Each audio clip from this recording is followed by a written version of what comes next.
What is up, everybody? Mirage here, and welcome back to my YouTube channel. I'm flaring my arms around because I'm excited. You're back. You're watching this video. Thank you for doing that. And yeah, some bad news, some sad news in this industry happened a few days ago. Irrational Games, the maker of the Shock games, System Shock 2, System Shock 1, Bioshock 1, Bioshock Infinite, not Bioshock 2. No one cares about Bioshock 2. Ken Levine, the founder and creative director of all those games that I said before, is one of the most opinionated and one of the most highly regarded developers in this industry. And if you hear about video game making and storytelling, you can't talk about great storytellers without saying the name Ken Levine.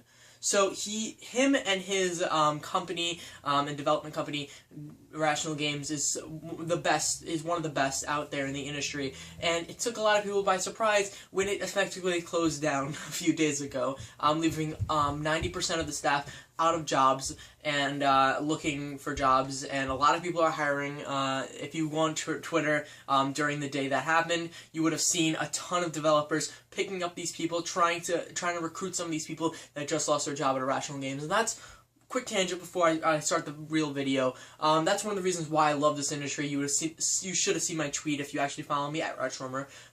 Where I say, like, listen, this industry, I love it, and you know, it's kind of hard to see it sometimes, you know, with all this controversy, but this industry is a very loving industry, and when something really bad happens to a lot of people or they lose their job, you know, always industry companies, they come out there and like, listen, here is a bunch of things, here's a bunch of jobs readily available for you guys can apply, you guys can do this. The people that made Miss Explosion Man and Mr. Explosion Man, they're offering free office space to anyone that has lost their jobs at Irrational Games and wants to go full-time indie. You know, it's one of the sweetest things I've seen in this industry, and you know, you could get caught up in all these controversies and whatever, but you know, this industry has a really nice heart. So back on track with what happened. So a few days ago, IrrationalGames.com, Ken Levine posted a whole, essentially letter to the fans talking about what happened. Only 15 members of the Irrational Games staff is staying, and they are essentially making a new team. Ken Levine will be leading it, with 15 other people that he has kept from Irrational Games to start a new studio over at Take-Two Games.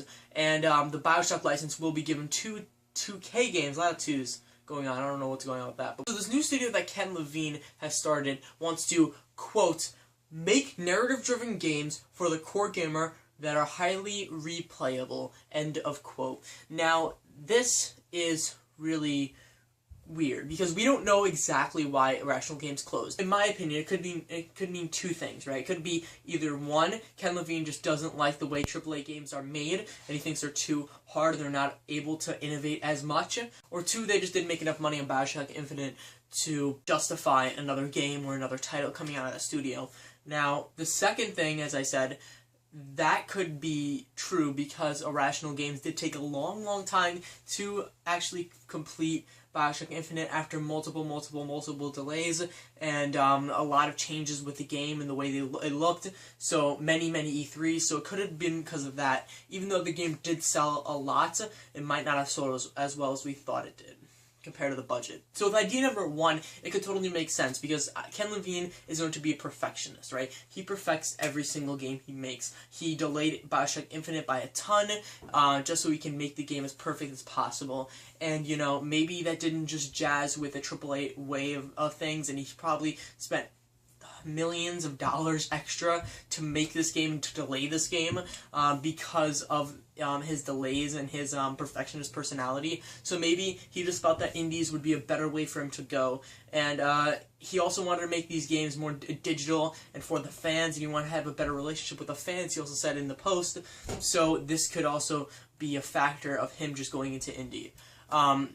Is it because he just wanted to go to indie to close on the studio? Could be, or also just could be a mixture of both. Maybe he had an idea he wanted to go to indie, and then Bioshock Infinite didn't sell as well as he thought it would. With the topic of Ken Levine out of the way, let's talk about what this means, what the closing of Irrational Studios means, and what it could do for this industry. First things first, let me just say this. The industry will not implode on itself. I saw this tweet after this happened. Someone tweeted, "This is my prediction of the year. Industry will implode on itself."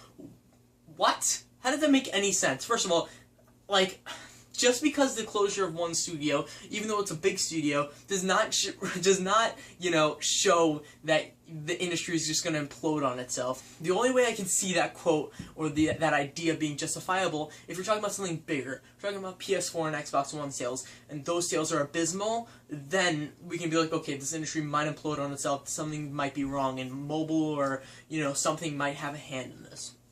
But saying that Irrational Games closed, and maybe Ken Levine wanted to go to indie, and that's a bad thing, and that's this industry is gonna implode on itself, and there's so many ways, and I don't get this, right? Because AAA and indie always have a place in this world.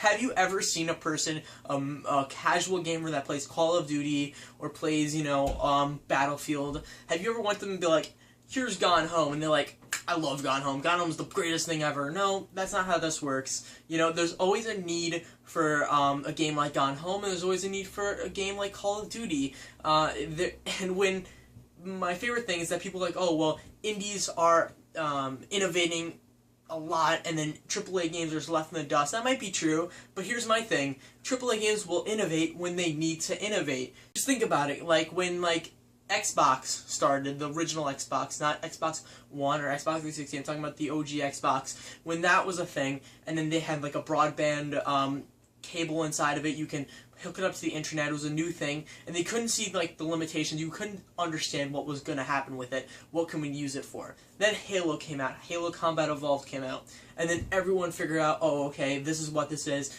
Halo started becoming a huge thing, and then when there needed to be competition on the other side, and Medal of Honor wasn't doing it, Call of Duty came up to the ranks, and they went up, and they became the biggest thing ever, and then it started selling like hotcakes, and it became this huge brand.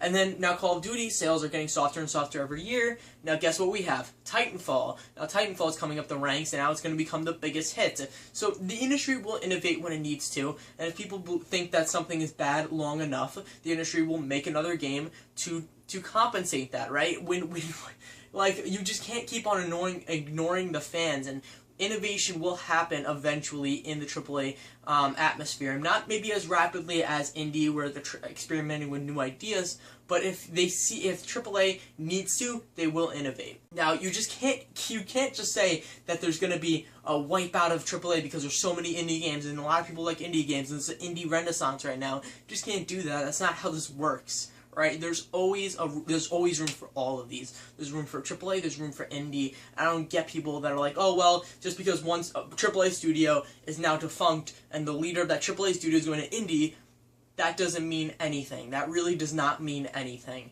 It's just one company. And if you look at the broader picture here, it's just literally one company. I don't think this is going to be something big, revolution that's going to happen. All these AAA companies are going to become smaller and close down and go to indie. I don't think it's going to happen at all, because there's always a need for AAA and indie. Now, taking it a step back for a minute, back to Ken Levine, let's talk about his predicament that he's going to be in with indie studios and how he's going to make his new games. Now, he said he wants to make highly replayable games that he can help the fans with, and he can have a better relationship with the fans, and he can make a game that has better fan service. So if he were to do this, I feel like his games would just be much better. I'm not saying there would be iconic level, but I would just feel like his games would be of a higher quality, and I feel like he can actually make the games that he's wanted to. A lot of people like BioShock Infinite. A lot of people didn't like that game as much as they did BioShock, because BioShock Infinite is a sequel, and they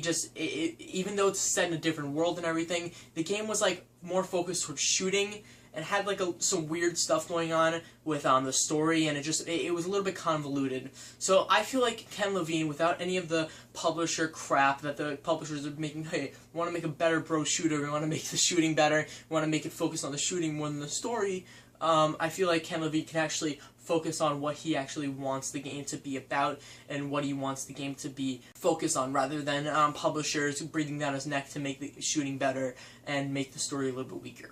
Also, finally, I feel like if you guys are wondering what the BioShock license is going to be about, what's going to happen to it, it's in the hands of 2K Games now, and I feel like they're going to be fine. Even though, if you're a big BioShock fan, you played BioShock 2, even though that game wasn't as good as BioShock 1, I feel like 2K Games knows what's up. They know how lucrative this model is and how lucrative BioShock games are, and I feel like they can just bring home a BioShock title that is really, really good, and they can make a game that, you know, might be as good as BioShock 1 or Infinite.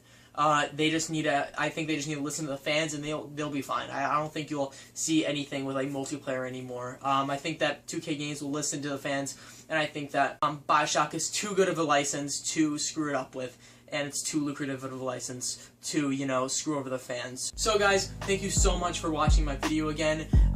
If you want to follow me on Twitter, you can do that at Rochformer on Twitter.